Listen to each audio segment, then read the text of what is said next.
Si tu penses que tout est foutu, si tu te dis que tu n'y arriveras jamais, si tu n'arrives plus à croire en toi et à ton projet, alors penche-toi sur l'histoire de l'incroyable Hulk et n'oublie jamais que ce n'est pas la force mais la persévérance qui fait les grandes œuvres. Aucune allusion ici au géant vert de Marvel mais à celui de Sauber, Nico Hülkenberg qui a abandonné hier son titre de meilleur pilote de l'histoire sans podium grâce à une remontée depuis la dernière ligne. Une performance aussi surprise que magistrale après 15 ans et 248 rendez-vous manqués avec le plus célèbre des protocoles, aussi parce qu'il n'a pas toujours eu un matériel à la hauteur de son talent. Ironie du sort, ce podium s'est joué dans les mêmes conditions dantesques qu'il avait crucifié en plein été à Hockenheim, c'était il y a 6 ans. S'en étaient suivis les foudres d'Abitbull, l'étiquette trop pesante du mec qui se saborde tout seul, une caricature qui l'a condamné à l'intermittence et au rôle de bouche-trou durant 3 ans. Mais ce dimanche, les dieux de la F1 qui auparavant l'avaient si souvent fui l'ont consacré dans son plus beau temple, Silverstone, ses pièges et ses conditions changeantes à l'image de sa carrière et en l'honneur de son formidable instinct de survie. À 37 ans, celui que l'on présentait à ses débuts comme un futur champion n'en a peut-être pas fini avec les honneurs tant les progrès d'Audi prouvent que ce projet, contre toute attente, pourrait être à la hauteur de ses ambitions. Preuve une nouvelle fois que tout vient à point. À qui sait attendre. Salut les amis, ravi de vous retrouver pour ce nouveau débrief. La 12e manche du championnat du monde de Formule 1 édition 2025. On débriefe le Grand Prix de Grande-Bretagne. C'était à Silverstone et ça se passe aujourd'hui comme d'habitude avec Tic et Tac. Monsieur Hamza Rahmani, Monsieur Brice Germain. Comment ça va les gars ? Ça va et toi ? Super, impeccable.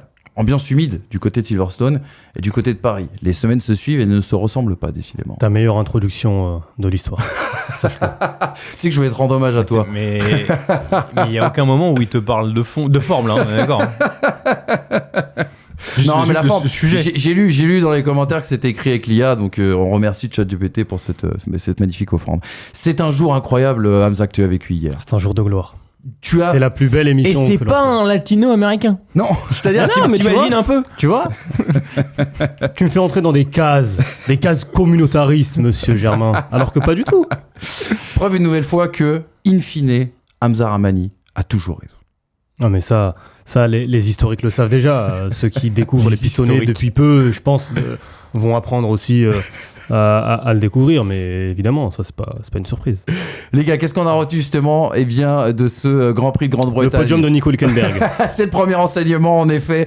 Nico Hülkenberg qui met fin à une disette de près de 15 ans. Le cadeau de Piastri à Norris, ce sera le deuxième enseignement. On évoquera la situation sous safety car et le destin des deux McLaren. L'écart se resserre au championnat du monde des pilotes. Ferrari, le grand gâchis. C'était la belle promesse du vendredi qui s'est terminée dans la désillusion quelque peu d'un dimanche pluvieux. Et puis on parlera aussi également des Rainmen, à savoir Pierre Gasly et Lance Stroll qui, encore une fois, dans le grabuge et sous la pluie, ont été impressionnants. Je suis étonné qu'on n'ait pas fait un enseignement Colapinto quand même. Oh. Puisqu'on fait des enseignements Hülkenberg pour plaire à Hamza Rahmani, faut bien faire un enseignement Colapinto. Pourquoi ? Parce que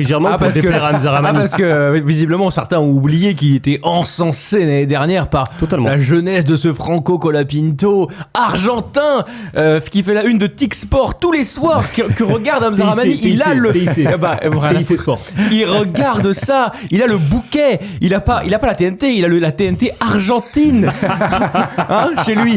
Il regarde ça en buvant son maté et à côté de ça, alors évidemment on n'en parle plus, c'est-à-dire que voilà, on peut lui trouver des circonstances atténuantes. Il a raison quand tout le monde a raison finalement. Non, in fine, il a toujours raison. Non, oui, c'est ça plutôt. Ah, donc Colapinto champion du monde en 2044. Ne vous trompez pas. Tu sais pas, tu vois, ça c'est la culture de l'instant. C'est Brice Germain qui dit en septembre 2024, oh bah le titre finalement, et au final, bah non, on verra. Après, dans 2 GP, Colapinto n'est plus là. Oui, ça dépend de Flavie, ça dépend de son tonton, ça c'est son idole à lui, du coup, qui va décider de... Le tien aussi, hein. Notre modèle à tous. Les gars, rien à voir, sans transition, petite publicité, c'est Trade Republic qui nous accompagne pour ce débrief qui a commencé sur les chapeaux d'eau. Depuis plus d'1 an, certains membres de First Team ont rejoint Trade Republic. Et c'est d'ailleurs cette banque qui sponsorise cette vidéo. Trade Republic, c'est une banque mobile qui va te permettre de gérer tes finances sans frais bancaires. Et les frais bancaires, C'est en moyenne 225 € chaque année pour un Français. Pour se créer un compte, ça prend 5 minutes à peine. Tout se passe sur l'application qui est super simple à utiliser. En 5 minutes, tu peux profiter d'un compte gratuit et rémunéré, qui veut dire que vos espèces vous rapportent tous les mois des intérêts et avec les SafeBack, tu as 1% de tes paiements qui sont réinvestis automatiquement dans un plan d'épargne. Pour faire simple, Trade Republic, c'est la seule banque où ton argent travaille pour toi en permanence. En 4 ans, la banque a accueilli 1 million de Français qui souhaitent investir sur le long terme comme nous. Et en plus, tu peux commander ta carte fait dans le même matériau que le Cybertruck. Et ça fait un peu kiffer, j'avoue. Donc, si tu veux rejoindre Trade Republic, télécharge l'appli dès maintenant. Et merci à Trade Republic de nous accompagner pour cette nouvelle vidéo, pour ce nouveau débrief. Avant d'entrer dans le vif du sujet, les gars, remémorons-nous les résultats à l'arrivée de ce Grand Prix de Grande-Bretagne. La 8e victoire en carrière de Lando Norris, la première à domicile, sa 4e dans cette saison. Il devance son coéquipier Oscar Piastri, un brin frustré. Vous l'aurez compris, Nico Hülkenberg, vous le voyez, à la 3e place pour son premier podium en carrière. Lewis Hamilton, Max Verstappen, Pierre Gasly à la 6e position, Lance Stroll 7e, Alex Albon qui prend des points pour Williams et ça fait du bien, Fernando Alonso et George Russell qui concluent ce top 10. On signalera que les abandons concernent les gars, les rookies, et on a une pensée aussi également avant de commencer cette émission à Isaac Hadjar qui a pris une sacrée boîte.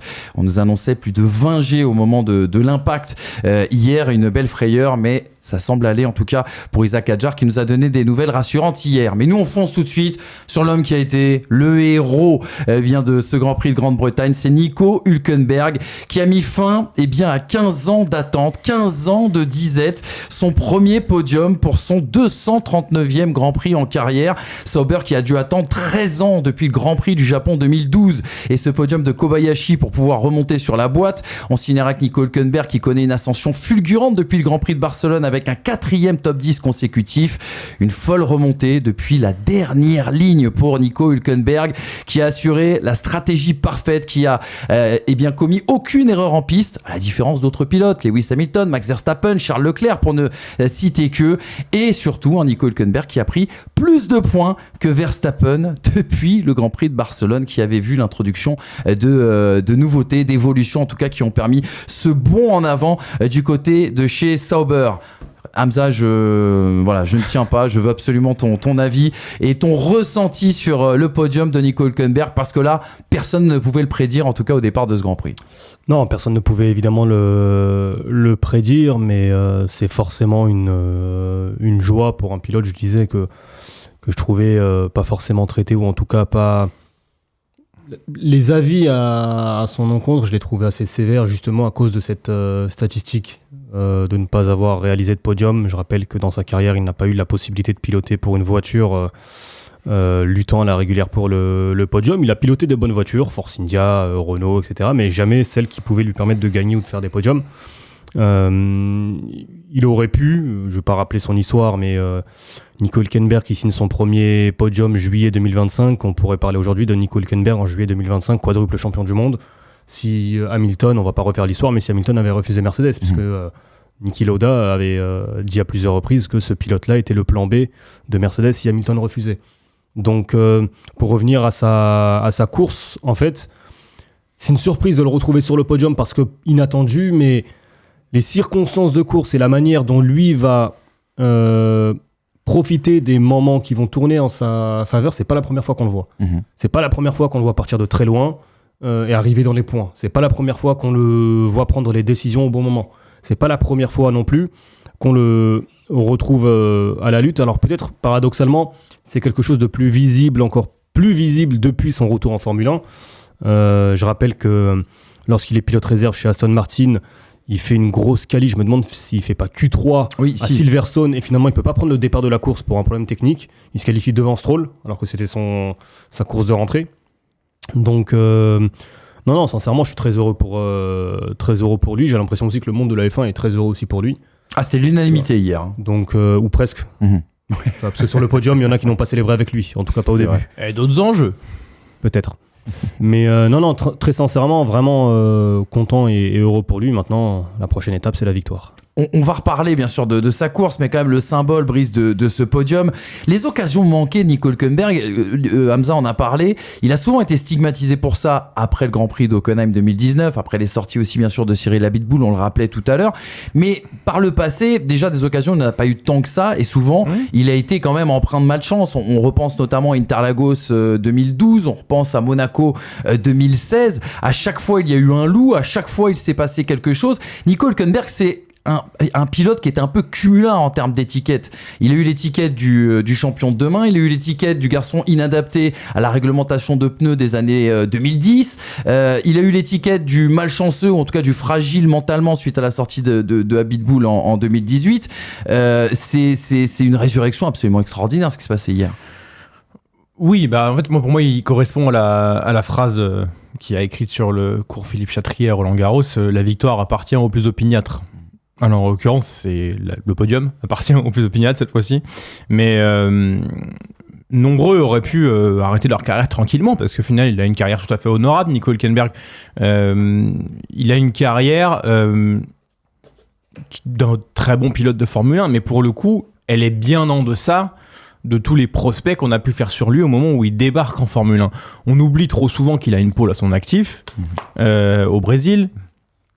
Alors, 2010, et que l'exercice de la qualification, ça reste quand même un exercice relativement particulier qui te démontre d'une vitesse pure à un moment donné. Sur une Williams qui à l'époque n'était pas la voiture la plus rapide, dans des conditions changeantes, en année de rookie, il met une seconde à Vettel. Oui, c'est vrai. Le fait est que détenir un podium en Formule 1 n'est pas une nécessité, n'est pas un accomplissement qui fait de toi un bon ou un pas bon pilote si tu l'as ou tu l'as pas. Faut bien se dire que si, comme Hamza l'a dit, si on récupère l'ensemble des voitures qu'il a eues, ces voitures-là n'étaient pas particulièrement faites pour le podium, surtout qu'à chaque fois il est arrivé en début ou en fin de projet. Mais la Force India, même quand il reste un temps assez conséquent chez Force India, c'est pas une voiture qui devait tenir particulièrement la 3e ou la 4e place. Donc si on se met à comparer avec d'autres pilotes qui effectivement eux ont eu un podium avant lui, soit à un moment donné ils ont eu la voiture, soit ils ont fait preuve d'une certaine réussite à un moment donné. Si tu prends des Lance Stroll, si tu prends je sais pas, même des Pérez à l'époque, ou un Massa quand il se retrouve avec je parle vraiment de l'époque d'après, un Massa quand il se retrouve avec une Williams qui soudainement se met à fonctionner. Nico Hülkenberg n'a jamais été au bon endroit au bon moment, et à partir de là effectivement il y a eu une réussite à faire valoir qu'il n'a pas fait valoir. Et cette réussite qu'il fallait faire valoir, qu'il n'a pas fait valoir, le climax de ça, effectivement, c'est Hockenheim 2019. Et ce Grand Prix centralise toute on va dire le sous-cotage, on va dire, de Nico Hülkenberg. Le dit, ça gueule même un peu. Ouais, parce qu'en fait, à partir de là, on se disait, ah bah voilà, c'est bon, tu l'as, il est à toi ce podium. Il était pas à lui ce podium. Il pleuvait des cordes. Arrivé dans le 3e secteur d'Hockenheim, Lewis Hamilton s'est fait avoir, Charles Leclerc s'est fait avoir, Max Verstappen a fait un 360 à ce moment-là, et en fait comme c'est Nico Hülkenberg, il avait ce podium et finalement il ne le détient pas. Ce que je veux dire par là, c'est que on a fait un pataquès d'une stat alors que c'est un pilote qui du coup a souffert d'une cote visuelle, tout comme je pense que Daniel Ricciardo lui a bénéficié d'une cote visuelle. Et le fait d'aller mettre ce podium au bout de 239 courses, je corrige l'édito parce que je crois que tu as dit 248. D'accord. Mais au bout de j'y ai pas pensé, mais au bout de 239 courses, c'est de dire normalement à un moment donné, peu importe ce qui se passe, mais le talent va payer sur un podium. Et il y a déjà eu quelques signes, quelques marques depuis qu'il est revenu en Formule 1 de courses extraordinaires où il finit beaucoup plus haut que ce qu'il doit finir. Là, ça se symbolise avec une coupe. En Lego, certes, mais une coupe. On rappelle qu'à Hockenheim, après Hockenheim 2019, Cyril Abiteboul avait dit « Nico a un problème psychologique, un problème sur lequel il ne veut pas travailler. » Et ça, derrière, ça avait complètement, bien sûr, détruit son image. revenons sur la course de Nico Hülkenberg. Regardez ce qu'il disait justement sur Canal+, à l'arrivée de ce Grand Prix de Grande-Bretagne. Il dit: quelle course, j'étais quasiment dernier au départ, on rappelle qu'il partait 19e, et comme le week-end dernier en Autriche, ce qui s'est passé est surréaliste. Je ne suis pas sûr d'avoir compris tout ce qu'il s'est passé avec ces conditions folles. Il a fallu survivre par moments, faire les bons choix au bon moment. C'est assez incroyable, j'ai commencé à y croire lors du dernier arrêt au stand. Lorsque j'ai vu qu'Hamilton était assez loin derrière, je me suis dit: c'est bon, ça approche, la pression était là évidemment, c'était une course intense, mais nous n'avons pas craqué, pas fait d'erreur, je suis très heureux. Je savais que Lewis allait tout donner devant son public. Je suis désolé, mais c'était aussi un peu mon jour. Cette remontée de Nico Hülkenberg, on l'a presque pas vu en vrai, même dans la réalisation sur le premier relais. On l'a pas vu parce qu'il fait les choix au bon moment, pour ne pas dire il anticipe parfois. Et notamment son premier arrêt, c'est le premier avec Antonelli. Je parle pas des pilotes qui débutent la course et qui changent de pneu au stand, mais avec Antonelli, en fait, c'est le premier à passer des nouveaux trains de pneumatiques intermédiaires au 9e tour. Et tu as l'impression visuellement, encore une fois, depuis la télévision, que l'averse, elle arrive fort au 10e tour. Donc quand tu t'arrêtes un tour avant, c'est une prise de risque, parce que tu peux tout perdre sur un tour. Et justement, ces conditions changeantes nous montrent que tu peux tout perdre sur un tour, tu peux tout gagner sur un tour. Et le fait de s'arrêter, lui n'a pas passé les trains slick sur cette période-là. Il a directement chaussé de nouveaux intermédiaires alors qu'il ne pleuvait plus, mais qu'il allait, selon les radars, pleuvoir.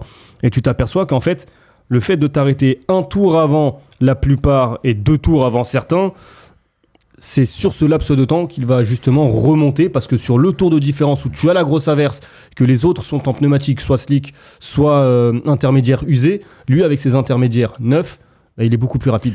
Et il gagne quasiment une dizaine de positions, un peu moins, peut-être 6 ou 7 positions, rien que par ce choix. Nico Hülkenberg fait la même stratégie que les McLaren, mais en 2 tours décalés. C'est-à-dire qu'il prend la décision des intermédiaires avant les McLaren et il prend la décision des médiums avant les McLaren. Mais au final, dans le trio de tête, c'est le seul à avoir exactement la même stratégie que finalement les 2 leaders. Ce qui aussi montre que chez Sauber, on n'a pas forcément pris une stratégie pour faire un coup d'éclat. En fait, on a été assez froid dans la prise de stratégie. Quand tu regardes... Je suis pas d'accord. Quand tu fais la même strat que les leaders. Oui, mais sauf que tu les fais 2 tours avant, et 2 tours avant, c'est une prise de risque, c'est ce que j'expliquais. Bien sûr que c'est à partir du moment où c'est une prise de risque. En fait, au moment où Hülkenberg et Antonelli s'arrêtent, les pilotes les plus rapides sont les pilotes en slick. C'est Russell, c'est Leclerc, c'est Stroll. Ce sont eux les plus rapides. Donc, quand tu vois les chronos en vert ou en violet pour ces pilotes-là, et que tu t'arrêtes pour chausser de nouveaux pneus intermédiaires, je suis désolé, pour moi, c'est pas quelque chose de rationnel, ou c'est pas quelque chose à valoriser par rapport à la stratégie de McLaren. C'est une énorme prise de risque. Enfin, énorme prise de risque quand t'es en fond de grille. Forcément, entre guillemets. T'as moins à perdre que si t'es devant, mais la prise de risque, en tout cas à ce moment-là, c'est la prise de risque d'une stratégie anticipée par rapport à une pluie qui va arriver. Exactement. Juste regarder quand est-ce qu'il s'est arrêté par rapport à Stroll. Je te confirme que Stroll met des intermédiaires avant lui. Stroll a vraiment la strat parfaite. Hülkenberg s'arrête au 9e tour, Stroll s'arrête au 10e tour pour mettre les intermédiaires. Stroll s'arrête au 6e tour pour mettre les tendres, puis s'arrête au 10e tour pour mettre les intermédiaires. Donc Hülkenberg s'arrête un tour avant. À travers ce résultat, oui, c'est par rapport à Hamilton, t'as raison. À travers ce résultat de Nico Hülkenberg, il y a aussi également un gain et surtout une résurgence, celle de Sauber et du projet Audi, auquel c'est vrai on avait quelques doutes. On avait fait une émission notamment l'année dernière. Mattia Binotto justement s'est exprimé, c'est sur Sky Sports Germany à l'arrivée de cette course. Il dit pour Sauber c'est quelque chose d'exceptionnel et c'est le premier de Nico, donc on est très content pour lui. La course a été longue mais il n'a pas pris de risque. C'est une très bonne course pour nous, c'est très bien pour l'équipe, c'est très bien pour notre croissance, pour notre parcours. On a déjà fait plus de points que la somme des 2 années passées, donc ce sont des progrès. L'année prochaine, le règlement est nouveau, ce sera Audi, donc il y aura de la pression, mais l'équipe continue de progresser et c'est comme ça qu'on aura les bons résultats à venir. Jonathan Whitney aussi, s'est exprimé lui sur Sky Sports F1. Il dit ce que je ne peux pas croire, c'est qu'il ait fallu si longtemps pour qu'un pilote avec le talent de Nico monte enfin sur un podium. Il a fait une démonstration aujourd'hui, il n'a fait aucune erreur du début à la fin. Il a donné confiance à l'équipe et l'équipe lui a répondu. On a pris les bonnes décisions, on a eu les bonnes conversations, il y avait du calme sur le muret des stands et je me trouve dans une situation que je n'aurais pas pu imaginer quand j'ai rejoint l'équipe au Japon. Les gars, à Sauber, on n'en attendait rien dans ce début de saison et depuis Barcelone, on voit un bond en avant quand même très significatif. Ouais, et pour autant, je sais pas forcément quoi te dire par rapport à ça. C'est-à-dire que ce bond en avant, je le voyais pas venir. La seule chose dont où je suis très content, c'est que ce bond en avant profite aux 2 pilotes.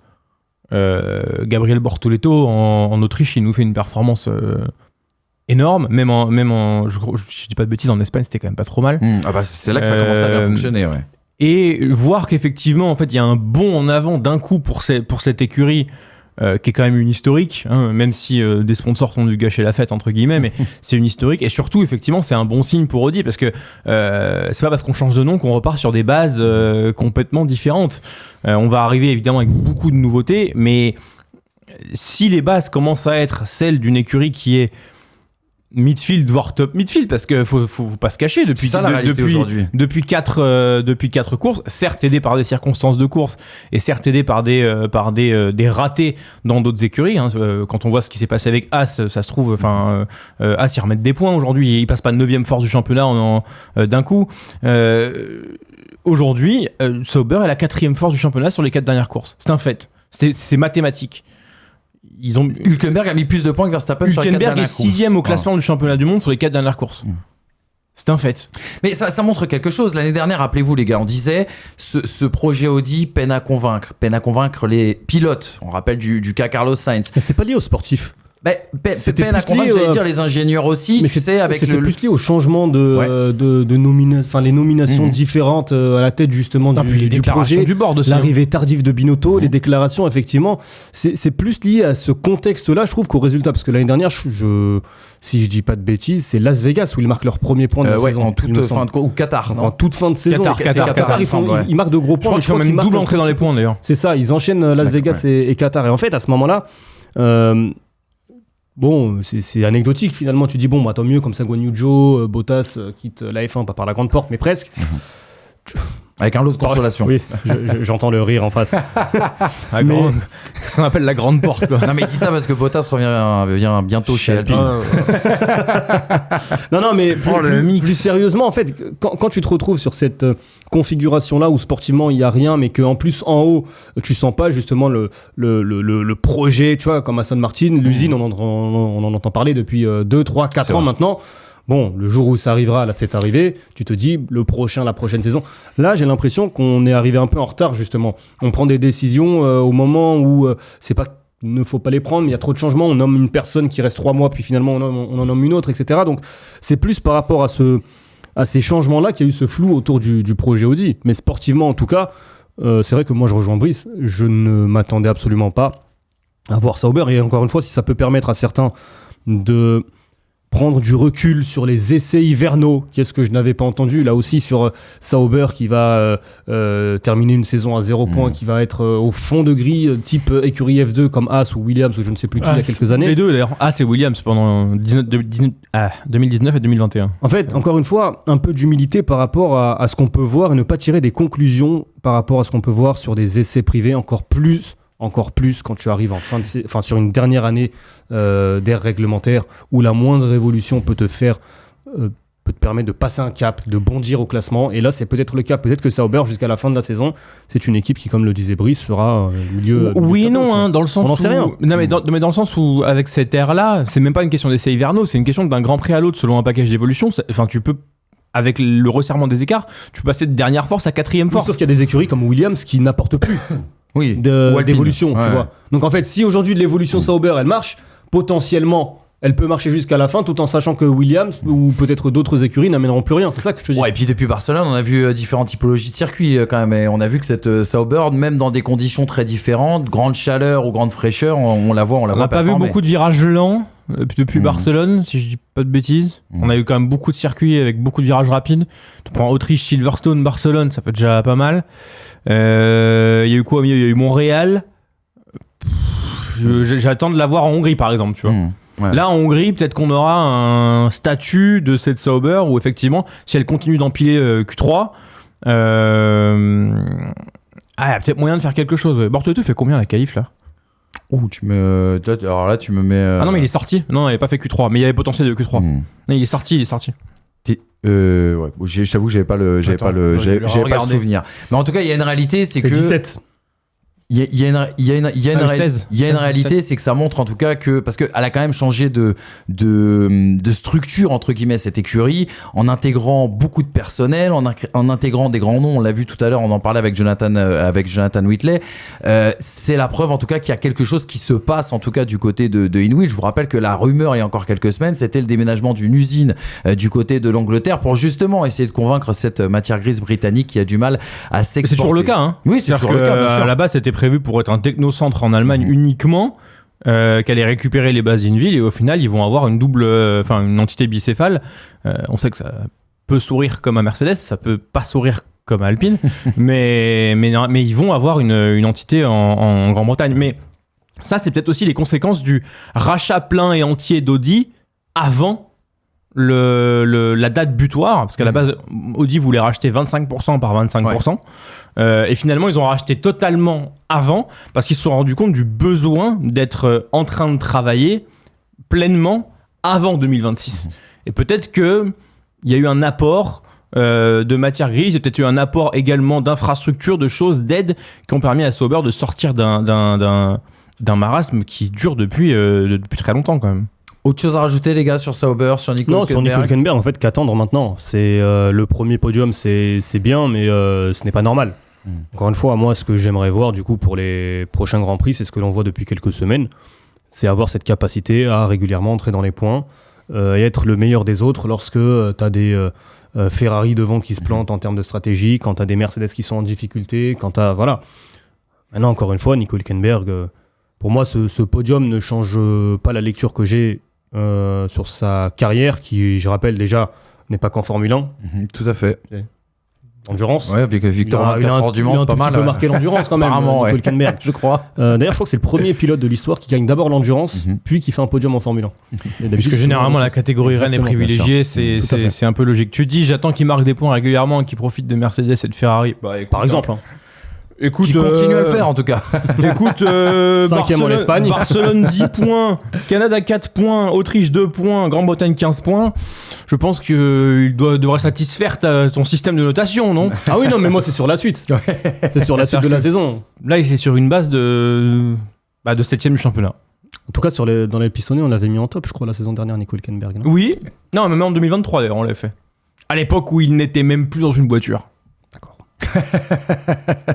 Bien sûr. Tu vois pas, j'étais en train d'argumenter, il était à côté, on avait une cam à deux et il faisait. Ah oui, je m'en souviens, c'est vrai.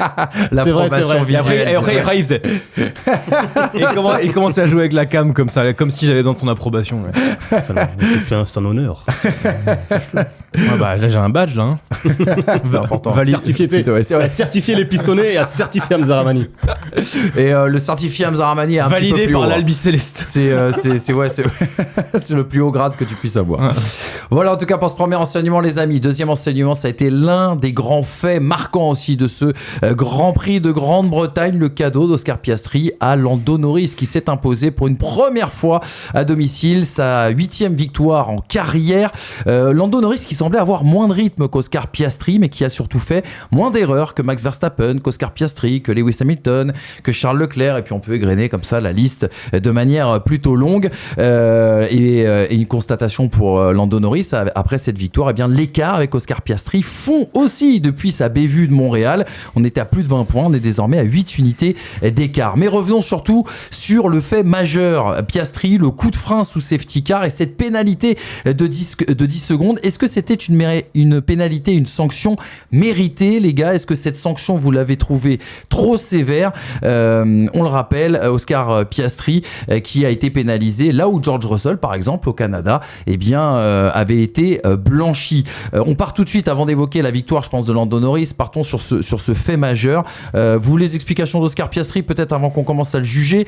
Piastri qui très nous disait... amer. Ah oui, très amer, très frustré à l'arrivée de ce Grand Prix, qui disait « J'ai freiné, au même moment, les feux de la voiture de sécurité se sont éteints, ce qui était aussi extrêmement tard. Et puis évidemment, je n'ai pas accéléré car je contrôle le rythme à partir de là. Et oui, vous avez vu le résultat, je n'ai rien fait différent par rapport à ma première relance. Je n'ai pas ralenti davantage, je n'ai rien fait de différent. C'est donc dommage, c'est évidemment douloureux. Je sais que je méritais beaucoup plus que ce que j'ai eu. J'ai eu le sentiment d'avoir fait une course très solide. Au final, quand on n'obtient pas le résultat que l'on pense mériter, ça fait mal, surtout quand ce n'est pas sous notre contrôle.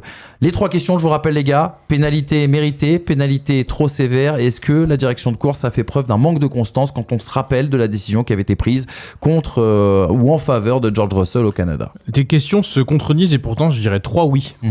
Je pense que avant toute chose, Piastri s'est fait piéger par un manque de concentration. Dans le sens où, au vu de ce qu'il dit, c'est un pilote frustré qui parle et c'est un pilote qui prêche pour sa crèmerie. Au-delà de ça, 166 km/h de ralentissement, il y a un problème. Et si tu veux parler de la constance, j'ai pas la stat, mais je pense pas que George Russell à ce moment-là a ralenti de 166 km/h. Et sous la pluie, faut quand même évoquer l'impondérable météo et les conditions. Parce que Max Verstappen ne peut pas freiner de la même manière. Et la visibilité n'est pas la même. Elle est assez bonne quand même à ce moment-là. Quoique tu vas me dire, c'est juste après qu'Isaac a son accident, mais c'est assez bonne dans le sens où on est à petite vitesse. Mais le problème, c'est que Max Verstappen ne peut pas faire chauffer ses freins de la même manière et surtout, il peut pas être à ce point-là dépendant du rythme de devant au vu du fait qu'il a pas le même grip sur les freins, on est bien d'accord. Donc, je pense que en fait, c'est un concours de circonstances assez malheureux, à mon avis, où les feux de la safety car se sont arrêtés au moment où Piastri était à son pic de vitesse pour essayer de faire chauffer ses pneus. Parce que 166 km/h de ralentissement, ça veut dire qu'il était au moins à 166 km/h sous safety car. Et comme il n'était pas à l'arrêt après avoir ralenti, ça veut dire qu'il était à bien plus. Je pense qu'il était quasiment à 200 du coup, tu vois. Alors on a l'info, regardez le communiqué de la FIA, je vous le lis rapidement. Lorsque le directeur de course a annoncé l'entrée de la voiture de sécurité dans ce tour et que les feux ont été éteints, la voiture 81, donc celle de Piastri, a brusquement freiné, a réduit sa vitesse au milieu de la ligne droite entre les virages 14 et 15, passant de 218 km/h à 52 km/h, obligeant la voiture numéro 1, celle de Verstappen, à effectuer une manœuvre d'évitement pour éviter une collision. Cela a eu pour conséquence que la voiture numéro 1 a inévitablement dépassé la voiture 81, position qu'elle a immédiatement cédée. L'article 55.15 du règlement sportif de la FIA impose à la voiture 81 de poursuivre sa route à une allure exempte de freinage irrégulier ni de toute autre manœuvre susceptible de mettre en danger les autres pilotes à partir du moment où les feux de la voiture de sécurité s'éteignent. Ce que la voiture 81 a fait constitue clairement une infraction à cet article conformément aux directives relatives aux pénalités. Nous lui avons infligé une pénalité de 10 secondes. Voilà, explication de la direction de course. Et du coup, voilà, en fait, c'est tout à fait clair. Là, pour moi, c'est tout à fait clair. La FIA applique son rôle en expliquant que le pilote de la 81 doit avoir un rythme assez régulier. 166 km/h d'écart, ce n'est pas un rythme régulier. Quand tu es à 218 km/h en pointe, sous la pluie, avec une safety car, a priori, tu es trop vite à ce moment-là. Et quand tu mets un frein comme ça, avec 19 voitures derrière toi, en pleine ligne droite qui plus est, je sais que tu dois préparer ta suite, je sais que tu dois préparer ta relance, mais tu peux le faire en freinant un peu moins vite. Et là, en l'occurrence, peut-être que Max Verstappen a joué de ça en se mettant à côté parce il jouera tout ce qu'il peut et il a bien raison de le faire. En attendant, là, la FIA, elle te parle pas tant que ça de Verstappen, elle te parle des conséquences, mais elle te parle surtout de l'acte. Et l'acte, c'est 218 à 52. Quand t'as 19 mecs derrière avec des inters, pas bonne idée.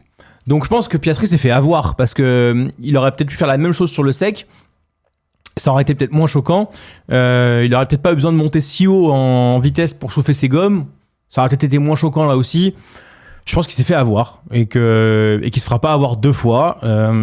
Si on veut comparer ça à ce qui s'est passé avec Russell, je pense pas que Russell était à 218 km/h à ce moment-là. Encore une fois, il faudrait vérifier. Mais voilà, c'est une erreur et je pense qu'il l'a mauvaise parce qu'au final, ça offre la victoire à Norris qui devait pas forcément la gagner celle-là. Donc je pense que c'est pour ça qu'il l'a mauvaise. Après, Piastri, il faut qu'il relativise. Des victoires où il n'était pas censé forcément les gagner et qu'il les a gagnées parce que Norris s'est fait avoir au jeu de Verstappen, il y en a eu. Je prends par exemple Miami, par exemple. Ouais, exactement. Tu trouves des circonstances atténuantes, toi, Hamza, justement, au propos, à l'explication de Oscar Piastri après coup? Moi, je vais être très honnête, ma position a évolué. Hier, pendant la course, c'est vrai que je ne comprenais pas et je trouvais un peu comme Brice qu'on était plus sur un jeu un peu comme Russell au Canada. Et qu'il a joué, il a perdu. Puis j'ai entendu les explications d'Oscar Piastri, puis j'ai revu la scène avec les explications d'Oscar Piastri en tête. Et pour moi, ce qu'on a vu hier, c'est inacceptable, mais pas de la part de Piastri. De la part de la FIA. De la direction de course.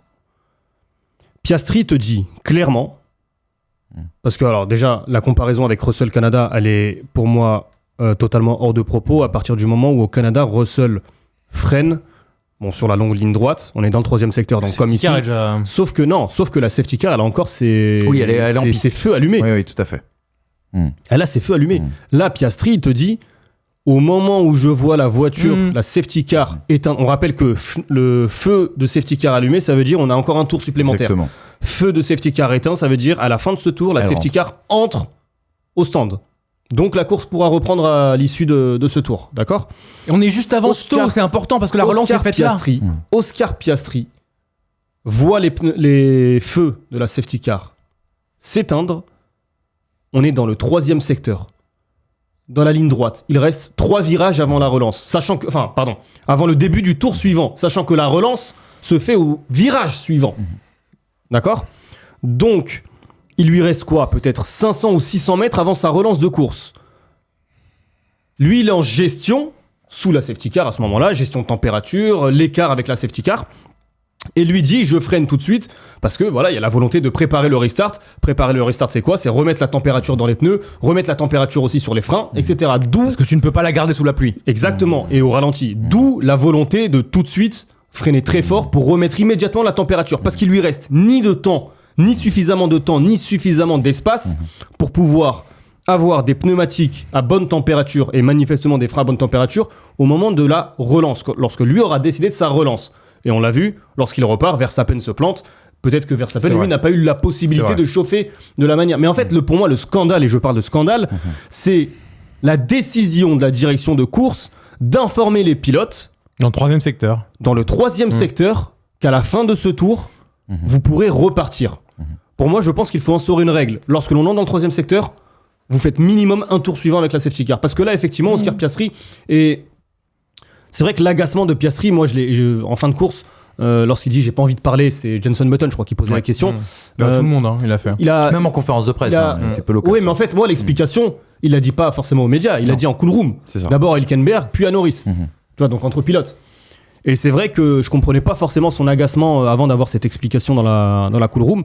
Mais sincèrement, une fois que vous avez la version d'Oscar Piastri en tête, moi, je comprends totalement le sentiment d'injustice qu'il peut avoir. Parce que comment veux-tu qu'il puisse préparer son restart sans freiner brusquement pour remettre de la température ? Alors, il y a un autre point qui est choquant dans le communiqué. Si Polo, tu peux nous remettre le communiqué. Dans le communiqué, ils te disent quand même le pilote ne doit pas mettre en danger les autres pilotes. Oui. Donc tu es en train de me dire qu'un pilote qui met en danger d'autres pilotes, ça vaut 10 secondes de pénalité. On le voit tout à la fin. Donc ils sont en train de nous dire quand même clairement, en toute lucidité, parce que le communiqué, tu le rédiges à froid, tu justifies ta sanction. Il te dit, si tu mets en danger un autre pilote, c'est 10 secondes. Parce que là, concrètement, ce qui peut se passer aussi, c'est que Verstappen harponne complètement. Et là, Oscar Piastri et c'est terminé. Ça peut être compliqué. Donc, je pense qu'il va falloir, et j'espère que les pilotes pourront avoir l'occasion de discuter avant le prochain Grand Prix, je pense qu'il y a une nouvelle règle à instaurer. Parce qu'effectivement, tu te retrouves dans un cas de figure où le pilote qui est en tête, c'est lui qui dicte le rythme de course. Mais quand il y a la safety car, il y a aussi un autre règlement qui t'empêche, par exemple, de laisser 500 mètres d'avance à la safety car. On a eu des pilotes qui, souvent, on les voit se mettre à côté de la safety car, aller accélérer en parlant à la safety car. Parce que, d'un point de vue réglementaire, le pilote ne peut pas s'arrêter. Ceux qui se poseraient la question, pourquoi, dans ces cas-là, est-ce que Piastri ne laisse pas 500 mètres d'avance à la safety car et puis gère son rythme ? Avoir plus de 10 voitures. Exactement, il n'a pas le droit de le faire. Donc, comment veux-tu qu'il prépare son restart de la bonne manière s'il y a un règlement qui l'empêche de laisser trop d'espace et trop d'avance à la safety car et que la safety car va pas assez vite non plus. Que la safety car ne va pas assez vite et que la safety car lui dit à 300 ou 400 mètres du restart, allez hop, c'est terminé, tu peux reprendre la course. Sachant que Verstappen, si Piastri réaccélère subitement pour préparer ses gommes, à ce moment-là, sachant qu'on a annoncé la fin de la safety car, ça peut être le restart. Ça peut être Piastri qui part. Et du coup, il est obligé de suivre l'accélération d'Oscar Piastri. On est bien d'accord puisque même on si a la annoncé, safety car, elle était devant quand même. Oui, mais on a annoncé. T'as raison. C'est-à-dire que lui, il prépare quand même son restart en restant quand même relativement proche de Oscar Piastri. Mais là où je trouve qu'Oscar Piastri, je suis tout à fait d'accord avec toi, la faute vient de la FIA et en fait, la question, c'est que peut-il faire de différent ? Piastri, oui, mais Piastri se fait avoir. Mais par qui ? Mais par la décision tardive, rouillonne de la FIA. Après, Oscar Piastri, la manière dont il freine, il sait quand même qu'il a 19 mecs derrière. il a vu ce qui s'est passé au Mugello en 2020. Normalement, tu fais quand même attention à ce genre de choses. Je trouve que quand même 166 km/h, peu importe les explications et le brouillon de la FIA, il se fait avoir par le fait de se considérer seul en piste à ce moment-là. Alors, il prépare son restart. Je veux bien, mais derrière, il y a des mecs. Et c'est lui qui dicte le rythme. Donc si tu fais un rythme qu'on qualifie d'erratique, ça reste sa faute. Pour moi, il est piégé par le fait que la FIA est lente, mais c'est lui qui fait l'erreur quand même. C'est-à-dire qu'on lui donne les éléments pour faire l'erreur et il l'a fait.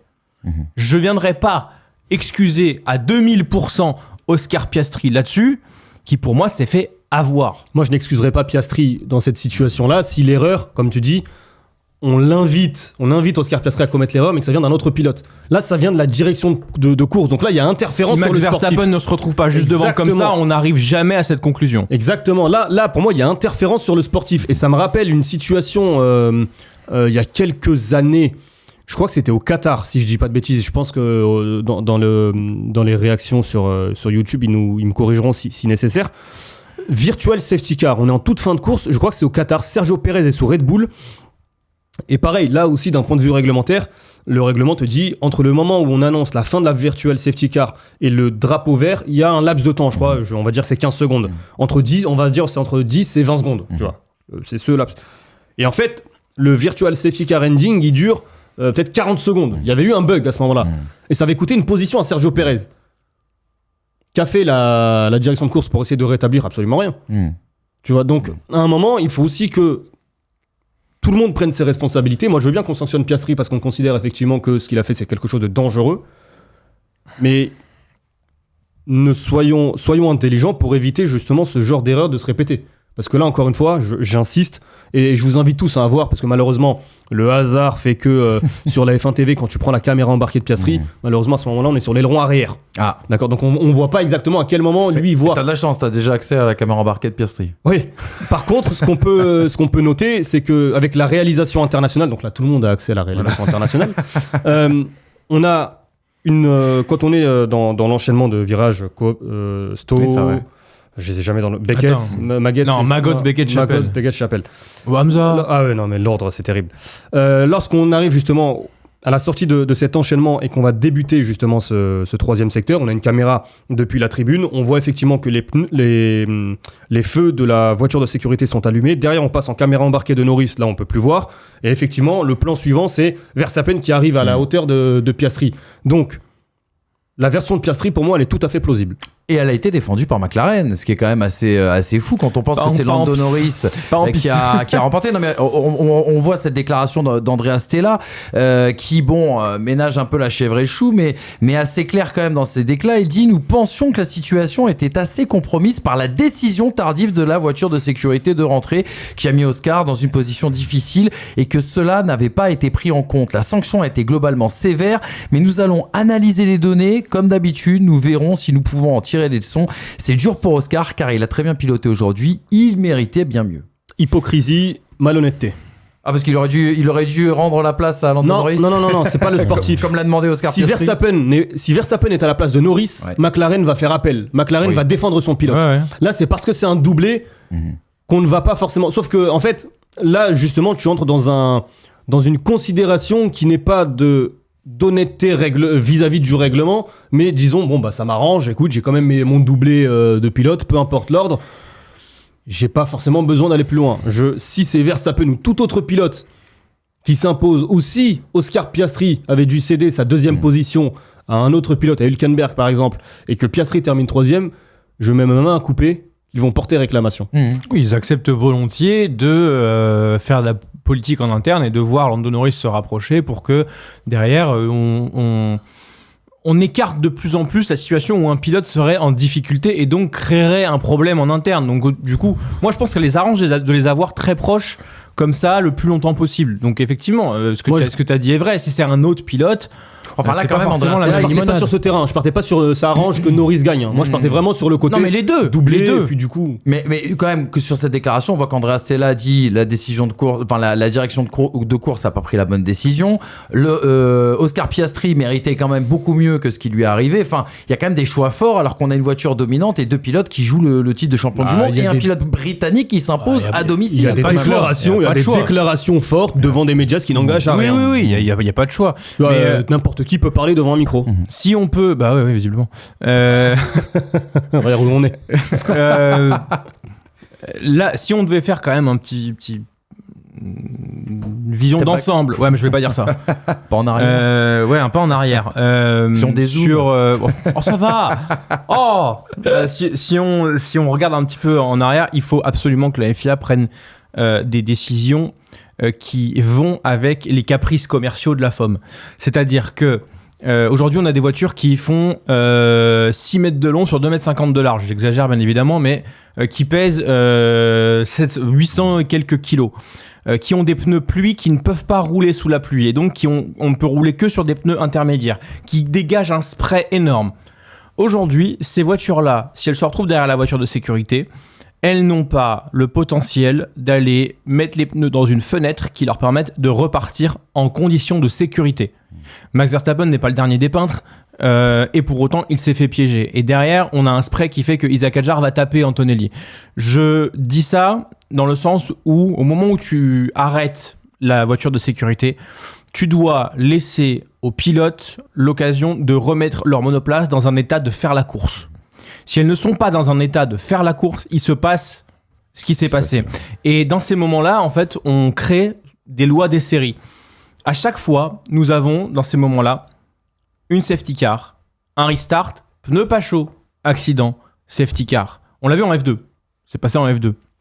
Il faut pouvoir permettre de prendre en considération les caractéristiques techniques de ces monoplaces pour les mettre en condition de rerouler. Ils ont déjà fait un effort, ils n'ont pas mis de drapeau rouge. Parce que s'ils avaient mis de drapeau rouge, on aurait attendu 1h30 avec l'eau stagnante qui se serait mise sur la piste. Mais quand bien même, ne pas avoir de pneumatique capable de rouler sous la pluie, c'est-à-dire avec les pneus wet, c'est un problème. Et effectivement, lâcher les pilotes à la fin début de secteur 3 en disant vous allez repartir et que du coup Oscar Piastri se dise oh là là il faut que je remette ma voiture en condition trop vite et créer ce qui s'est passé. Là il se passe ça et Verstappen l'évite. Aussi bien il y en a 2 au tapis, 3 au tapis et on nous recrée une Mugello et un jour ça peut potentiellement créer un drame ce genre d'affaire. Exactement. Les gars, faut qu'on avance un petit peu, qu'on parle de Lando Norris quand même. Très rapidement, Oscar Piastri, sur cette affaire, il perd quand même 14 points au championnat. 14 points au championnat, tout à fait. Si à la fin, plus 7 moins 7 exactement, ça fait 14. Oui, mais faut être neutre. Factuellement, t'as lui 14 en perd points. 7 dans la bagarre, il en perd 14. Oui, donc factuellement, t'as 14 moins de... Dans le duel, en tout cas, c'est 14 points. Oui, dans le duel, lui en perd 7.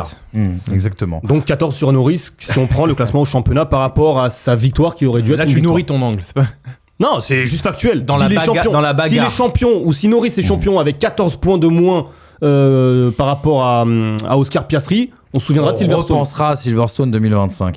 Les gars, avançons sur Lando Norris, qui mine de rien s'impose à domicile. Tu l'as dit, qui comble aussi également cet écart. Lando Norris qui expliquait justement son ressenti sur cette course et cette victoire. Il dit en termes de stress, on ne peut pas faire pire.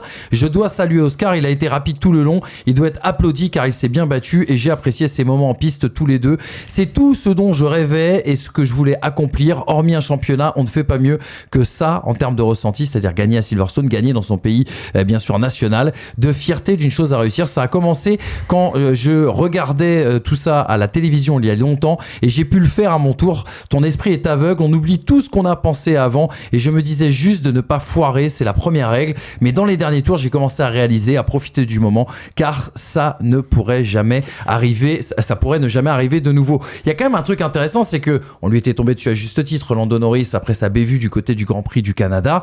Depuis, c'est quand même encore, entre guillemets, un sans faute, là où certains, justement, ont fait des erreurs et les ont payé cash. Norris a fait une course piastresque, dans le sens où il a été pas forcément le plus rapide tout le temps, mais par contre, en fait, il a évité les embûches. Et pour moi, il fait la course de Piastri à Miami.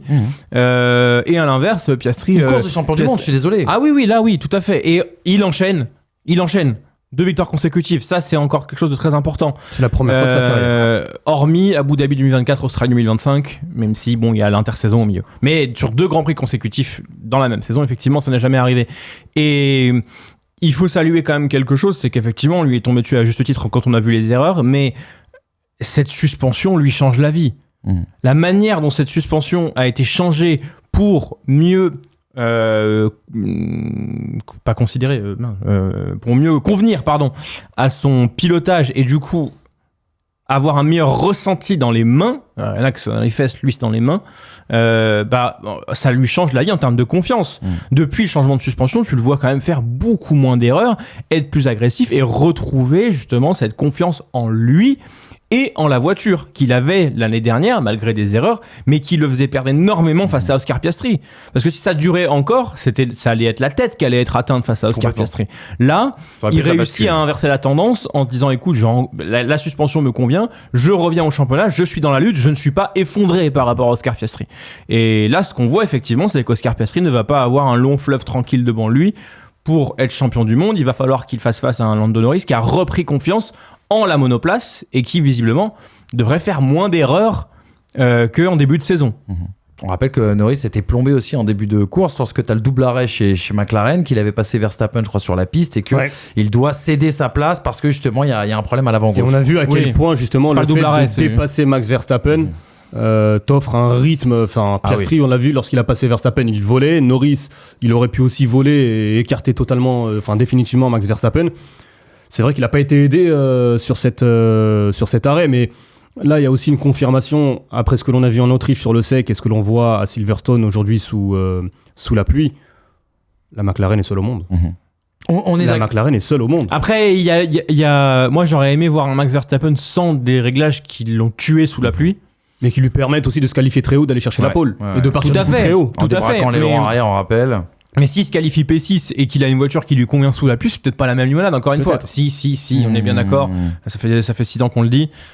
Juste une chose, la pénalité d'Oscar Piastri, elle a peut-être pas non plus la même saveur si Max Verstappen ne spin pas. Parce que s'il spin pas, Lando Norris c'est derrière. Et il faut le redépasser après en piste. Et il faut avoir les 10 il faut avoir les 10 secondes. Enfin, faut combler le gap. Mais tu te rends compte, il y a un enchaînement de boules de neige qui crée tout ça et qui fait qu'aujourd'hui, le seul à pas avoir craqué, c'est Norris. En fin de relais, Norris était quand même très rapide dans la gestion des pneumatiques. Tout à fait. En fin de relais, systématiquement, il semblait avoir un petit avantage sur Oscar Piastri. Avec des tu peux te dire aussi qu'on aurait pu avoir un duel entre les deux. La victoire de Max Verstappen à Hockenheim en 2019, c'est la même chose. C'est gère et je suis hors des embûches. Je ne me fais avoir par rien, par la pluie, par le séchant, par le gras mouillé, par le sec. Je ne me fais avoir par rien. C'est ce qu'a fait Lando Norris hier. En plus de ça, avec un arrêt raté, gestion, patron, chez lui en Grande-Bretagne, une case de plus cochée dans la complétude du World Champion Material. Exactement. Voilà en tout cas pour l'aspect McLaren. Juste une dernière relance rapide les gars, et parce que Hamza vient de me mettre la puce à l'oreille. On se posait la question après l'Autriche, on parlait d'un écart galopant entre Verstappen et les deux pilotes McLaren, on parlait des écarts de performance, tu l'as dit, on l'a vu sur le sec, on l'a vu sous la pluie. Max Verstappen hier a perdu le titre de champion du monde en 2025. Il a déjà perdu la semaine dernière je pense, mais... moi j'attends de voir s'il y a une évolution Red Bull qui peut remettre quand même Verstappen dans le coup. Mais c'est vrai qu'aujourd'hui ça semble très très compliqué, pour ne pas dire compromis. En fait le truc c'est que l'année dernière on disait que c'était possible avec cet écart de points parce que tout le monde pouvait prendre des points à la Red Bull. Là est-ce que tout le monde peut prendre des points à la McLaren? Pas tant. C'est-à-dire qu'aujourd'hui une course ratée de McLaren c'est 3 et 4. Donc derrière ça veut dire... c'est ça, l'année dernière Max Verstappen une course ratée c'était 6 ou 7 sans coéquipier. Donc là même si Verstappen fait une fin de saison entre guillemets parfaite, ce qui quand même semble mal embarqué, tu vois. Mais encore une fois, quand tu vois ce qu'il est capable de faire en pôle. Oui. Et encore une fois, c'est Charles Leclerc des pôles, il en a. Il est pas champion du monde. Eh ben, on va parler de Charles Leclerc tout de suite parce qu'on va parler de Ferrari. Le grand gâchis du côté de Silverstone. Il y avait la belle promesse des essais libres avec un Lewis Hamilton qui s'est calé sur les réglages désormais de Charles Leclerc et semble en tout cas avoir trouvé des solutions. Un réglage aérodynamique aussi favorable à la météo exécrable et changeante de la campagne anglaise, on rappelle avec cet aileron arrière notamment plutôt braqué, et donc Leclerc en course, plombé dès le premier tour, dès le tour de formation, même par une stratégie on va le dire audacieuse mais qui n'a pas été payante. Hamilton qui a eu une voiture difficile, il disait cette voiture ne convient pas à la pluie et qui a fait aussi des erreurs en piste, et eh bien une conclusion qui s'impose, c'est que cette SF25 non seulement n'aime pas les conditions humides mais n'aime pas non plus les virages lents. Les gars, Ferrari nous laisse vraiment sur notre faim parce que vendredi soir on se disait oh là là, il y a peut-être un énorme coup à jouer pour Charles Leclerc et mais samedi après-midi en Q2 aussi, c'est vrai. Alors certes, Norris, Piastri, Verstappen font pas de deuxième tour. Mais dès vendredi, moi le tour de Q3 qu'ils font, pour moi il est inadmissible. Secteur violet pour Hamilton 1 et 2, derrière il fait P5.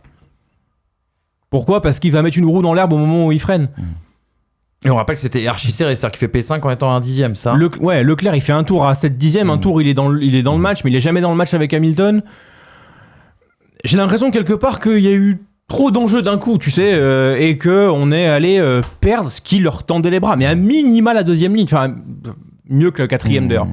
Je pense qu'il méritait au moins troisième. Puis t'as Verstappen qui arrive, c'est le seul à pas faire une erreur, Verstappen dans la qualif.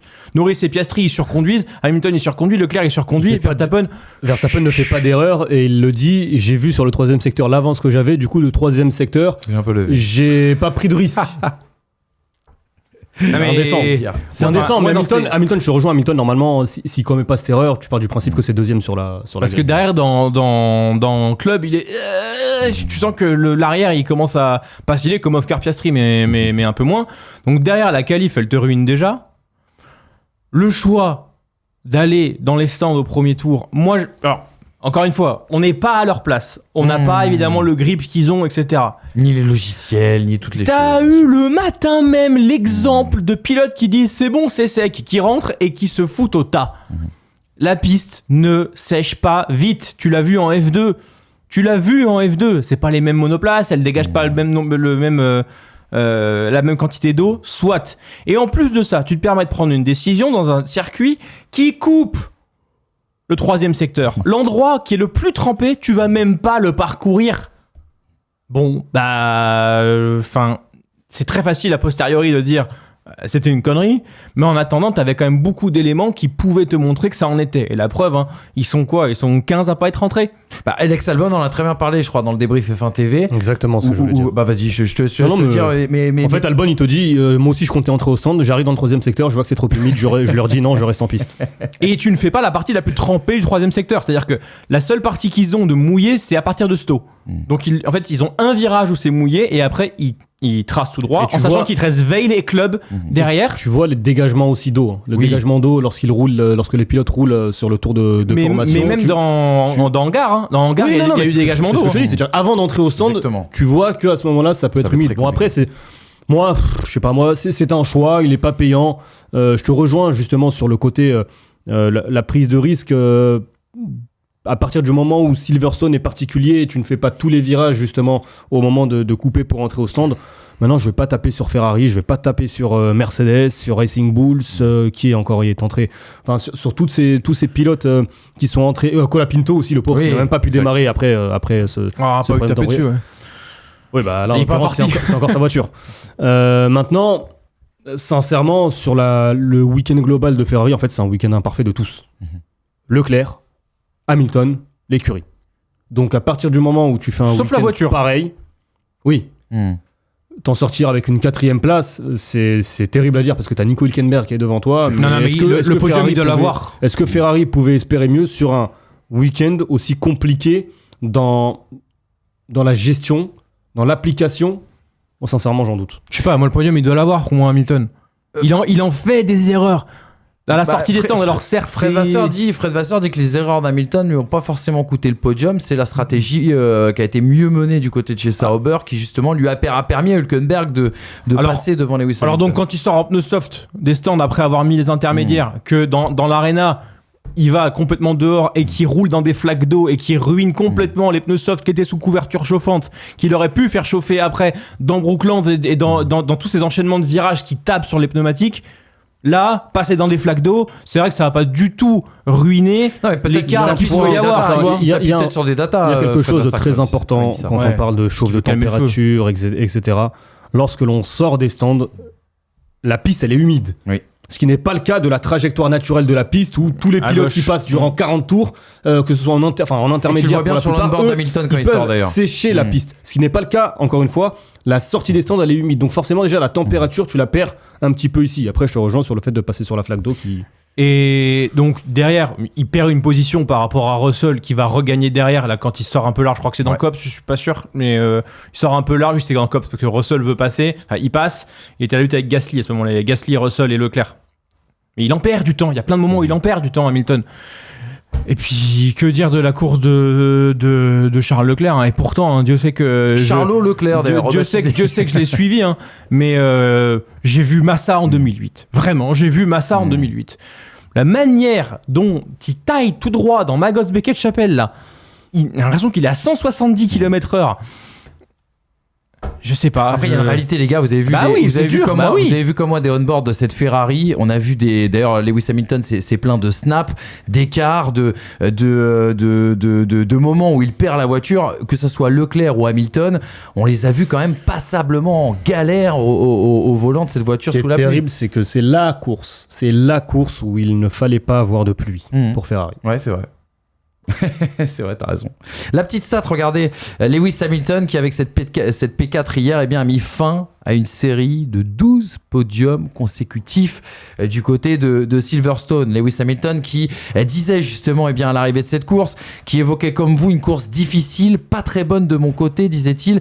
J'ai fait de mon mieux, il y a eu beaucoup d'erreurs en piste, les conditions étaient difficiles, la voiture était compliquée à conduire, elle n'aime pas ces conditions, ce n'est pas idéal, mais je marque des points, les pneus s'effondraient, la voiture n'aime pas les virages lents, j'avais beaucoup de sous-virages, je bloquais l'avant et je n'arrivais pas à suivre. Et pareil aussi pour Charles Leclerc qui revenait sur la décision prise de l'arrêter notamment lors du tour de formation. C'était la mauvaise décision clairement, mais ce n'est jamais évident dans ces situations-là. Mais on était du mauvais côté des choses à ce moment-là. Mais ce qui m'inquiète un peu plus, c'est la performance après ça. Il n'y a pas un tour où j'étais dans le rythme et même en étant à 1 seconde au tour, j'ai failli la mettre dans le mur pas mal de fois. La voiture était extrêmement compliquée à conduire. Pas faite pour ces conditions. J'en profite juste pour rappeler un truc parce qu'on a célébré et salué le podium de Nico Hülkenberg. Ouais. On parle de conditions, on parle de stratégie. Il y a eu aussi de la résistance en piste. Parce qu'il l'a tenu Lewis Hamilton au point où justement il l'a fait reculer, Lewis Hamilton. À un moment donné, il était collé à lui et Lewis Hamilton a dû lâcher. Preuve que justement à ce moment-là, Nico Hülkenberg a dicté sa loi en étant devant Lewis Hamilton. Certes, sous la pluie, il va être plus dur de décaler de trajectoire. Certes, on va prendre plus de risques. Mais en attendant, le fait que la stat se soit mise à mal pour Lewis Hamilton, c'est dû à la résistance de Nico Hülkenberg et pas que à des concours de circonstances ou à des erreurs de Lewis Hamilton. T'as raison, je pensais qu'Hamilton allait avoir ce podium parce que Hülkenberg il a mis du temps à passer Stroll et au moment où on a fondu derrière. Exactement. À partir du moment où on a eu le DRS, Hülkenberg tout de suite est passé. Stroll a pu résister un demi-secteur peut-être sur Hamilton. Ça lui offre un tout petit peu de répit, sauf que rapidement, Hamilton revient aussi sur Hülkenberg, t'as raison. Hamza, pour conclure ce troisième enseignement, on a beaucoup insisté sur l'erreur stratégique entre guillemets de Leclerc. Leclerc n'est pas non plus le seul à être entré dans ce tour de formation. On pense notamment à George Russell. D'autres équipes se sont fait piéger à ce jeu de la stratégie. Oui, mais encore une fois, tu tentes. C'est quelque chose de tenté. Après, forcément, tu as beaucoup plus à perdre quand tu t'appelles Charles Leclerc et que tu pars, ou George Russell, que tu pars dans le top 6, que quand t'es Colapinto, que tu partais dernier. C'est ça, c'est-à-dire que tu comprends Isaac, à la rigueur. Oui, voilà. Ils ont du rythme, ils sont 12e. Pourquoi pas le tenter? Alors, quand t'as une P5 sur la grille, ton coéquipier est P4. Alors, je suis pour ne pas mettre les œufs dans le même panier, mais là, c'est mettre les œufs par la fenêtre. Ils t'ont écouté. Ils t'ont écouté. Non, mais là, oui, d'accord, mais il y a la règle, l'esprit de la règle, là, quand même. Je voulais dire un truc. Ah ouais, juste mais une si chose. Ça marche, t'es grand gagnant aussi. Bien sûr. Bien sûr. Tu vois, donc, c'est pour ça, moi, je suis le premier à valoriser ce type de stratégie. Il a pas voulu cette stratégie. Surtout lorsque ça marche. Je vais pas, honnêtement, leur taper dessus. Dernière chose, là. Mercedes en hard. On en parle ou... Ils avaient peut-être pas d'autre choix de gomme. Non mais ça j'en ai marre de cet argument. Non mais à partir du moment où tu parles, j'espère. À partir du moment où pas d'autre choix de gomme. Mais attends, t'as bien des médiums qui traînent ou qui ont fait 2 tours. Arrête. Non mais ça j'y crois pas parce que sur une course sous la pluie, forcément il te reste des pneumatiques tendres, médiums et durs. Et enfin, tu vas pas les faire chauffer, tu le sais. Tu le sais. Moi j'ai adoré la réaction de Russell. It's raining brilliant. Alors, Franchement, les gars, topissime. Vous m'avez mis des pneus qui sont inchauffables. On est rentré alors qu'on avait la P4. Tout allait bien. Résultat, on est avant-dernier. Termine avec une magnifique 10e place. Franchement, la Mercedes, ils ont tout mis dans les bérets, rien dans la strate ce week-end. Hein. Ouais, ça se prend les pieds dans le tapis, en tout cas ces dernières semaines. Dernier enseignement, les gars, on va essayer d'aller assez vite, mais les spécialistes de la pluie ont encore fait parler la poudre. Les Rainmen, Pierre Gasly et Lance Stroll, eh bien, qui ont encore performé dans des conditions d'adhérence complètement précaires. On commence avec Gasly, le vendredi complètement galère, où il a dû essayer, une ribambelle en tout cas de réglage, avant de trouver la solution juste avant les qualifs, où il a été absolument héroïque. On le rappelle, pendant la course, Pierre Gasly a été à la lutte avec Alonso, avec Hamilton, avec Verstappen, alors que l'Alpine est clairement aux fraises, avec peu d'évolution, voire pas d'évolution depuis le début de cette saison. P6, c'est le meilleur résultat d'Alpine et de Pierre Gasly dans cette saison 2025. Et puis, Lance Stroll, il faut en parler, les gars. No rain, no party pour le pilote canadien qui a quand même réalisé, grâce à son équipe aussi, la stratégie absolument parfaite pour s'extraire du fond de grille. J'ai oublié le D d'ailleurs à fond, toutes mes excuses, puisqu'il partait de très loin, Lance Stroll, qui a eu ensuite, dans le dernier relais, des soucis de dégradation sur le sec et qui a dû reculer jusqu'à la 7e place. Ils sont étonnants, ces garçons-là. Dès qu'il y a du grabuge, dès qu'il pleut, dès qu'il y a des conditions particulières de grippe, on les voit toujours. Alors après, on voit leur talent quand même. Gasly n'a pas besoin de conditions particulières de grippe. Gasly a besoin d'une condition où tout le monde s'en mêle les pinceaux pour que lui ne se les emmêle pas. Jeu, ouais. C'est pas pareil. Il est quand même performant sous la pluie. Aussi. Oui, mais Stroll, c'est quand même particulièrement une question de grippe. Et de stratégie parfaite. Ah oui. Voilà. Je pense que Stroll, j'allais venir là-dessus. Niveau stratégique, je pense que c'est la stratégie jeu vidéo. Il faut passer le gars est rentré 3 tours. Non mais c'est fou. Il a fait 3 tours de soft. Il avait l'almanach des sports, c'est la seule explication. Il a fait 3 tours de soft. Il a utilisé le potentiel maximum des pneus soft. Et au moment où il rentre, tous ceux qui peuvent potentiellement lui passer devant et du coup lui faire perdre du rythme rentrent aussi. Ce qui veut dire qu'il ressort à une position quasiment similaire que la sienne, au moment où tous ceux qui rentrent un tour après lui font un tour sous une piste qui n'a plus du tout le grip pour être avec ces pneus-là et perdent 10 secondes. Résultat, tu comprends pas pourquoi le gars s'est arrêté 2 fois en 4 tours, mais il gagne 8 places. Non mais il faut le revoir le move, il faut revoir tout le truc et décortiquer pour dire mais c'est comme ça qu'il se retrouve 3ème. Parce que c'était la 4ème, c'est hallucinant. Sur ce point-là, lorsque Lance Stroll s'arrête pour la première fois, sa position au classement est plus basse qu'au moment où il s'arrête deux fois après. Deuxième fois. Mais ça, c'est dingue. Ça veut dire qu'il a pris plus de 30 secondes sur les pilotes qui étaient juste devant lui à ce moment-là. Et sur 8 pilotes. Et encore une fois, je le rappelle, c'est aussi la preuve que sur ce type de conditions changeantes, un seul tour dehors ou un seul tour avec les bons pneumatiques, ça peut te faire gagner du temps et des positions comme jamais tu peux le faire en Formule 1 ou en sport automobile. Sur un circuit de 6 km aussi demandeur sur le grip dans les virages rapides. C'est-à-dire que c'est pas aussi marqué partout. D'accord. Maintenant, je suis désolé, ce que vient de réaliser Lance Stroll avec Aston Martin, mais la stratégie... Et tu sais ce qui est terrible dans cette histoire ? Moi, j'ai l'intime conviction, et on pourra pas me l'enlever, que Stroll, à ce moment-là, lorsqu'on l'arrête au 6e tour, sous VSC à ce moment-là. C'est le deuxième à s'arrêter. C'est aussi pour ça qu'il gagne beaucoup de temps, c'est qu'il s'arrête sous VSC pour mettre les pneumatiques tendres. Je suis persuadé qu'on fait des tests pour Alonso. Parce qu'Alonso est mieux placé. Donc on veut pas sacrifier la course d'Alonso, on arrête Stroll et finalement c'est lui qui fait le jackpot du siècle. Il fait 4 tours au moment où justement les pneumatiques tendres sont ou les pneumatiques slick sont les plus adéquats justement pour rouler sur la piste. Il s'arrête un tour avant les Norris, les Piastri, etc. pour remettre les intermédiaires et tu le retrouves, je sais plus, 4ème ou 5ème à ce moment-là. 4 parce qu'il a, c'est ce que fait Verstappen qui le met 3. La course de Stroll, après, encore une fois, sous la pluie, ça reste un pilote qui, mine de rien, est assez fiable, peu importe la qualité de cette monoplace. Et d'ailleurs, je sais pas si t'as la radio de fin de course. Okay. Juste pour toi, regarde, l'échange entre Gary Gannon, l'ingénieur de course de Lance Stroll et Lance Stroll, on est sur la ligne d'arrivée à ce moment-là. Gary Gannon qui dit: c'est super Lance, une voiture folle à conduire et une fin de course incroyable, bravo à toi. Et Lance Stroll qui répond: ouais, fou, c'est un euphémisme, pour être honnête, c'est la pire bip que j'ai jamais conduit dans ma vie, mais bon, 7ème ça va. C'est une radio Alonso, ça. Oui, c'est vrai qu'il apprend de son aîné. C'est un petit peu ça. Et puis le formidable Pierre Gasly, les gars, parce que je sais que tu as tapé sur Colapinto, à qui on pourra trouver quand même des circonstances atténuantes dans une voiture, on l'a dit, qui n'a pas évolué, dans une voiture qui a l'air passablement terrible et avec un capital confiance qui doit être sans doute atteint depuis le début et depuis que les rumeurs prolifèrent autour de son avenir en Formule 1. Pierre Gasly. C'est d'autant plus sensationnel quand on voit la position de Franco Colapinto aujourd'hui. C'est d'autant plus sensationnel ce qu'il a réalisé ce week-end. EL1 P19, EL2 P18, EL3 P20. Il a dit c'est le pire vendredi de ma carrière en Formule 1. Ouais. Il fait P6 là. Et il se sauve en dernier moment en Q1 aussi. Parce que pour moi, son week-end, il le construit en qualif. Il le construit samedi. Parce que derrière, on sait qu'il a la capacité quand même de se battre comme ça. On se souvient de Zandvoort l'année dernière où il fait quand même un Grand Prix où il se bat énormément. Il est quand même très bon dans ce genre de défense. Et les conditions climatiques l'aident un petit peu parce que tenter de dépasser, c'est prendre un risque pour la voiture suiveuse qui est quand même phénoménal. Certes, tu as beaucoup moins de difficultés à les dépasser. Par contre, au moment où tu as fait le dépassement, il y a un autre truc qu'il faut gérer, ça s'appelle le virage. Et là, bon courage. ça, pour le coup, quand tu vois la manière dont il a défendu sur Lewis Hamilton dans Stowe, où il lui dit à l'extérieur, t'es gentil, mais tu passeras pas. Il a été à la lutte longtemps avec Max Verstappen. D'ailleurs, il termine juste derrière Max Verstappen, il termine 6ème. Mais non, franchement, c'est le Gasly qu'on connaît. Ce qui est frustrant avec Pierre Gasly, et c'est pas le pilote qui est frustrant, c'est le fait qu'il a l'occasion d'exprimer ce genre de choses une fois tous les 25 Grands Prix. Et que tu peux pas avoir du Pierre Gasly dans le texte tout le temps parce qu'il se trimballe un tracteur. Et c'est une belle réponse au doute de Flavio Briatore. Mais Flavio Briatore, est-ce qu'on l'écoute encore vraiment là ?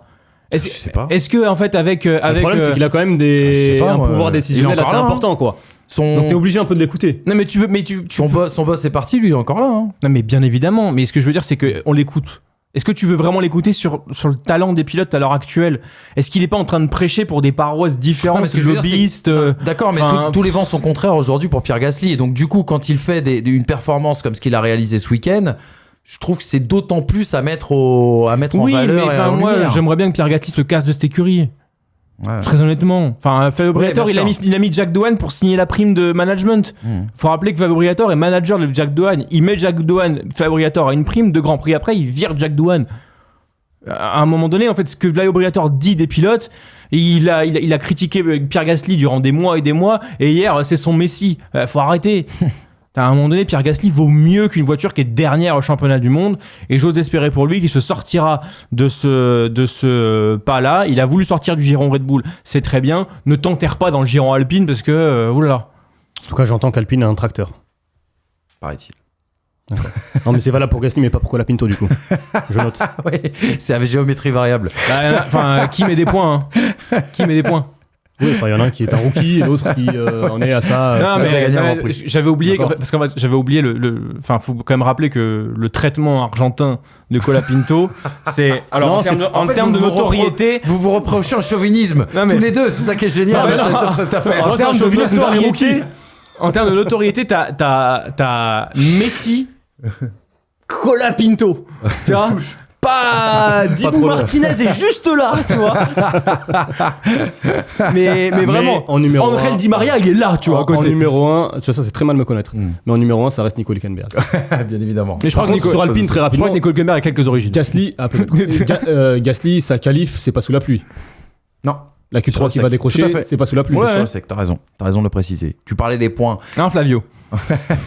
Tu parlais des points, on les regarde justement. Le petit pointage habituel en fin d'émission, 8 unités d'écart entre Piastri et Norris au championnat du monde des pilotes. Verstappen qui pointe désormais à plus de 70 points en tout cas de ces deux belligérants. On notera qu'Hülkenberg est monté à la 9e position, repoussant Ocon à la sortie on va dire de ce top 10. Et puis du côté des constructeurs, Ferrari qui garde sa marge sur Mercedes et Red Bull. Et regardez le bon de Sauber qui désormais va aller venir chatouiller Williams pour essayer d'aller chercher justement la 5e place. Ce qui est terrible pour Alpine, c'est que tu prends pas mal de points. Je crois qu'ils en prennent 8 aujourd'hui. Et Sauber a quand même fait un bon classement. Donc, voilà. Et As a la capacité beaucoup plus régulière de mettre des points. Donc, Et Norris qui revient à 8 points, il aurait pu être à 22. Ouais, c'est fou ça. Hein. Tu vois, comme par contre, 22 mains 8, 14. Et Hamilton revient pas mal sur Leclerc. Hein. on a tous, tu sais, il y a que des mathématiciens, mais ils sont pas d'accord sur les calculs. Mais des mathématiciens d'angle. Tu sais, genre vraiment, tu c'est ça, peux du dire ce que tu veux aux chiffres. Ouais, c'est ça. Selon un sondage IFOP, Emmanuel Macron a 100% d'intention de vote. S'il est seul dans l'élection. Avec des circonstances que chacun vient rajouter et disséminer à sa guise. Voilà les amis, pour ce bon débrief, vous, comme d'habitude, vous continuez cette discussion en commentaire, vous nous donnez vos avis sur chacun de ces sujets. Et cette semaine, on a rendez-vous ce mercredi pour débattre d'un sujet qui est latent désormais. Est-ce que Max Verstappen va dire oui à Toto Wolff et à Mercedes? Ça va être passionnant. On va en parler, on en a déjà parlé, mais il y a des nouveaux éléments, donc on va essayer de pousser cette discussion le plus loin possible. Voilà, n'oubliez pas de vous abonner, c'est très très très très très important les amis. Vous êtes encore nombreux à nous suivre et à suivre les émissions, mais à ne pas être abonnés. Alors s'il vous plaît, un petit peu de soutien, le petit like comme d'habitude, et puis les podcasts, dites-le à vos amis qui ne peuvent pas nous voir, ils peuvent nous écouter. Les gars, à mercredi, et puis d'ici là, prenez soin de vous les gars, ciao.